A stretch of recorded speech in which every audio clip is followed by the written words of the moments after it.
നമസ്കാരം. എല്ലാ U K മലയാളികൾക്കും ഗുഡ് മോർണിംഗ് യുകെയുടെ മോർണിംഗ് ന്യൂസിലേക്ക് സ്വാഗതം.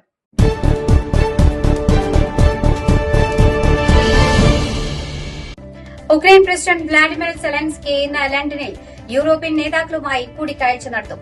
സമാധാന നടപടികൾ ഉറപ്പാക്കുന്നതിനും വെടിനിർത്തൽ ഏർപ്പെടുത്തുന്നതിനും എല്ലാ പങ്കാളികളുമായി പ്രവർത്തിക്കുവാൻ സെലൻസ്കി പ്രധാനമന്ത്രി Keir Starmer, German chancellor Frederick Merz, French president Emmanuel Macron എന്നിവരുമായി നേരിട്ട് ചർച്ചകൾ നടത്തും. ഫ്ലോറിഡയിൽ 3 ദിവസം നീണ്ടുനിന്ന ചർച്ചകൾക്ക് ശേഷമാണ് ഉന്നതതല യോഗം ചേരുന്നത്. ഡൊണാൾഡ് ട്രംപിന്റെ സംഘവുമായി നടന്ന ചർച്ചകൾ വളരെ ക്രിയാത്മകമായിരുന്നുവെന്ന് സെലൻസ്കി പറഞ്ഞതിന് തൊട്ടു പിന്നാലെ ഉക്രൈനിൽ റഷ്യ ബോംബുകൾ വർഷിച്ചിരുന്നു. റഷ്യയിൽ നിന്നുള്ള ഭീഷണിയെ നേരിടുവാൻ കടലിനടിയിലെ പുതിയ യുദ്ധ സാങ്കേതികവിദ്യ അവതരിപ്പിച്ച യുകെ. ഉത്തര അറ്റ്ലാന്റിക് മേഖലയിൽ റഷ്യയുടെ വർദ്ധിച്ചുവരുന്ന സമുദ്രാതിർത്തി പ്രവർത്തനങ്ങളെ നേരിടുവാൻ സംയോജിത നാവിക പദ്ധതിയായ അറ്റ്ലാന്റിക് ബാസ്റ്റേൺ അനാച്ഛാദനം ചെയ്തു. പ്രതിരോധ സെക്രട്ടറിയായ ജോൺ ഹീലിയുടെ നേതൃത്വത്തിലാണ് HM നേവൽ ബേസ് പോർട്സ്മൌത്തിൽ ഈ വിപ്ലവകരമായ പദ്ധതി പ്രഖ്യാപിച്ചത്. കപ്പലുകളുടെയും അൾട്രാസോണിക് കപ്പലുകളുടെയും യുദ്ധക്കപ്പലുകളുടെയും വിമാനങ്ങളുമായി സംയോജിപ്പിച്ച് കടലിനടിയിലെ കേബിളുകളും പൈപ്പ് ലൈനുകളും സംരക്ഷിക്കുന്നതിന് വളരെ നൂതനമായ ഒരു ഹൈബ്രിഡ് സേനയെ സൃഷ്ടിക്കുകയാണ് ഇതിലൂടെ. റോയൽ നേവിയുടെയും അന്തർവാഹിനിയുടെയും കഴിവുകളിലൂടെ വടക്കൻ അറ്റ്ലാന്റിക്കിലെ റഷ്യയുടെ കടലിനടിയിലെ ഭീഷണികളിൽ നിന്ന് ബ്രിട്ടനെ കൂടുതൽ ഇതിലൂടെ സുരക്ഷിതമാക്കുവാൻ കഴിയും. നൂതനമായ അന്തർവാഹിനി സെൻസർ സാങ്കേതികവിദ്യയുടെ വികസനത്തിലും പരീക്ഷണത്തിലും ഈ വർഷം ദശലക്ഷക്കണക്കിന് പൌണ്ട് നിക്ഷേപമാണ് രാജ്യം നടത്തിയിട്ടുള്ളത്. ഹീത്രൂ വിമാനത്താവളത്തിൽ കുരുമുളക് സ്പ്രേ ആക്രമണത്തിൽ 3 വയസ്സുള്ള ഒരു പെൺകുട്ടി ഉൾപ്പെടെ 21 പേർക്ക് പരിക്കേറ്റു. ഇന്നലെ രാവിലെ ട്രാൻസ്പോർട്ട് ഹബിലെ ടെർമിനൽ 3യിലെ ബഹുനില കാർ പാർക്കിംഗിലാണ് സംഭവം. ലിഫ്റ്റിൽ വെച്ച് ഒരു സ്ത്രീയുടെ സ്യൂട്ട്കേസ് 4 സംഘം മോഷ്ടിച്ച് അവരുടെ നേരെ കുരുമുളക് സ്പ്രേ തളിച്ചതിനെ തുടർന്നാണ് ആക്രമണം ഉണ്ടായിട്ടുള്ളതെന്ന് പോലീസ് പറഞ്ഞു. ആക്രമണത്തിന് തീവ്രവാദമായോ പ്രതിഷേധവുമായോ ബന്ധമില്ലെന്ന് പോലീസ് കൂട്ടിച്ചേർത്തു. ആക്രമണവുമായി ബന്ധപ്പെട്ട് സംശയിക്കപ്പെടുന്ന 31 വയസ്സുള്ള ഒരാളെ സംഭവ സ്ഥലത്ത് വെച്ച് തന്നെ പോലീസ് അറസ്റ്റ് ചെയ്തു. വിമാനത്താവളത്തിലേക്കുള്ള ട്രെയിനുകളും ബസ്സുകളും നിർത്തിവെക്കുകയും വിമാനത്താവളത്തിന്റെ മധ്യഭാഗത്തേക്കുള്ള റൂട്ടുകൾ താൽക്കാലികമായി അടയ്ക്കുകയും ചെയ്തതിനാൽ വൻ യാത്രാ ദുരിതമാണ് ഇന്നലെ യാത്രക്കാർക്ക് അനുഭവപ്പെട്ടത്. ഫോർമുല 1 കാറോട്ട മത്സരത്തിൽ ലോക ചാമ്പ്യനായി ബ്രിട്ടന്റെ മാക്ലാരന്റെ ലാൻഡോ നോറിസ് തുടർച്ചയായി 5ാം കിരീടം ലക്ഷ്യമിട്ടെത്തിയ റെഡ്ബുള്ളിന്റെ മാക്സ് വെർസ്റ്റപ്പിനെ തോൽപ്പിച്ചാണ് നോറിസ് കിരീടം ചൂടിയത്. താരത്തിന്റെ ആദ്യ കന്നി ഫോർമുല 1 കിരീടം കൂടിയാണിത്. F1 ഡ്രൈവേഴ്സ് ചാമ്പ്യൻഷിപ്പ് നേടുന്ന 11ാമത്തെ ബ്രിട്ടീഷുകാരനാണ് ലാൻഡോ നോറിസ്. അബുദാബിയിലെ യാസ് മരീന സർക്യൂട്ടിൽ ഞായറാഴ്ച വൈകിട്ടായിരുന്നു മത്സരം. ലാൻഡോ നോറിസ് 3ാമതായാണ് ഫിനിഷ് ചെയ്തത്. വെസ്റ്റപ്പിനാണ് റേസ് വിജയിച്ചതെങ്കിലും പോയിന്റ് അടിസ്ഥാനത്തിൽ നോറിസ് ചാമ്പ്യനാവുകയായിരുന്നു. വെസ്റ്റപ്പിനേക്കാൾ 2 പോയിന്റ് മുന്നിലായിരുന്നു നോറിസിന്റെ നേട്ടം. മെക്കാരനു വേണ്ടി 2008-ൽ ലൂയിസ് ഹാമിൽട്ടനാണ് അവസാനമായി കിരീടം നേടിയത്. 17 വർഷത്തെ ഇടവേളയ്ക്ക് ശേഷമാണ് ഒരു മെക്ലാരൻ ഡ്രൈവർ ലോക ചാമ്പ്യനാകുന്നത്. ആഷസ് പരമ്പരയിലെ 2ാം ടെസ്റ്റിലും ഇംഗ്ലണ്ടിന് പരാജയം. 8 വിക്കറ്റിനാണ് ഇംഗ്ലണ്ട് പരാജയപ്പെട്ടത്. 4ാം തീരം 65 റൺസ് വിജയലക്ഷ്യം പിന്തുടർന്ന ഓസീസ് 2 വിക്കറ്റ് മാത്രം നഷ്ടത്തിൽ ലക്ഷ്യം മറികടക്കുകയായിരുന്നു. ഇതോടെ 5 മത്സരങ്ങളുടെ പരമ്പരയിൽ ഓസീസ് 2-0 മുന്നിലെത്തി. നേരത്തെ 1ാം ഇന്നിംഗ്സിൽ ഓസ്ട്രേലിയ 177 റൺസിന്റെ ലീഡ് പിന്തുടർന്ന ഇംഗ്ലണ്ട് 2ാം ഇന്നിംഗ്സിൽ 241 റൺസിന് പുറത്താവുകയായിരുന്നു. 5 വിക്കറ്റ് നേടിയ മൈക്കൽ നെസറാണ് ഇംഗ്ലണ്ടിനെ തകർത്തത്. 50 റൺസ് നേടിയ ബെൻ സ്റ്റോക്സ് ആണ് ഇംഗ്ലണ്ടിന്റെ ടോപ്പ് സ്കോറർ.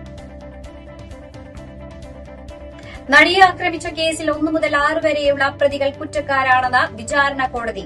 കേസിൽ ഗൂഢാലോചന കുറ്റം പ്രോസിക്യൂഷന് തെളിയിക്കുവാൻ സാധിച്ചില്ലെന്ന് ചൂണ്ടിക്കാണിച്ച 8ാം പ്രതി ദിലീപ് ഉൾപ്പെടെയുള്ളവരെ കോടതി വെറുതെ വിട്ടു.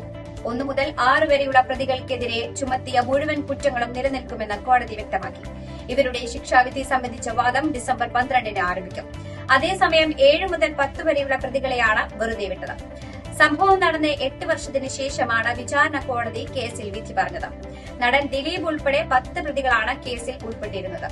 വിധി പ്രസ്താവിക്കുന്ന ഇന്ന് എല്ലാ പ്രതികളോടും കോടതിയിൽ ഹാജരാകണമെന്ന് നിർദ്ദേശിച്ചിരുന്നു. ദിലീപ് അടക്കമുള്ള പ്രതികളെല്ലാം കോടതിയിൽ എത്തിയിരുന്നു. പോലീസുകാർക്കെതിരെ ആരോപണവുമായി നടൻ ദിലീപ്. നടിയെ ആക്രമിച്ച കേസിൽ കുറ്റവിമുക്തനായ ശേഷം കോടതി മുറ്റത്ത് മാധ്യമങ്ങളോട് പ്രതികരിക്കുകയായിരുന്നു ദിലീപ്. കേസിൽ നടന്ന യഥാർത്ഥ ഗൂഢാലോചന തനിക്കെതിരെയാണെന്നും ജയിലിലെ പ്രതികളെ കൂട്ടുപിടിച്ച് പോലീസ് കള്ളക്കഥ അഭിനയിക്കുകയായിരുന്നുവെന്നും ദിലീപ് പറഞ്ഞു. ക്രിമിനൽ ഗൂഢാലോചന ഉണ്ടെന്നും അന്വേഷിക്കണമെന്നും മഞ്ജു വാര്യർ പറഞ്ഞെടുത്തു നിന്നാണ് തനിക്കെതിരെ ഗൂഢാലോചന നടന്നതെന്നും അദ്ദേഹം പറഞ്ഞു. മഞ്ജു വാര്യരുടെ പേരെടുത്ത് പറഞ്ഞുകൊണ്ടായിരുന്നു നടന്റെ പരാമർശം. യുകെയിലെ പ്രശസ്ത മലയാളി ഇൻഫ്ലുവൻസറും കണ്ടന്റ് ക്രിയേറ്ററുമായ റോയ് ജോസഫിന്റെ കാർ മോഷണം പോയിട്ട് ദിവസങ്ങൾ കഴിഞ്ഞിട്ടും മോഷ്ടാക്കളെയോ കാറിനെയോ കണ്ടെത്തുവാൻ കഴിഞ്ഞിട്ടില്ല.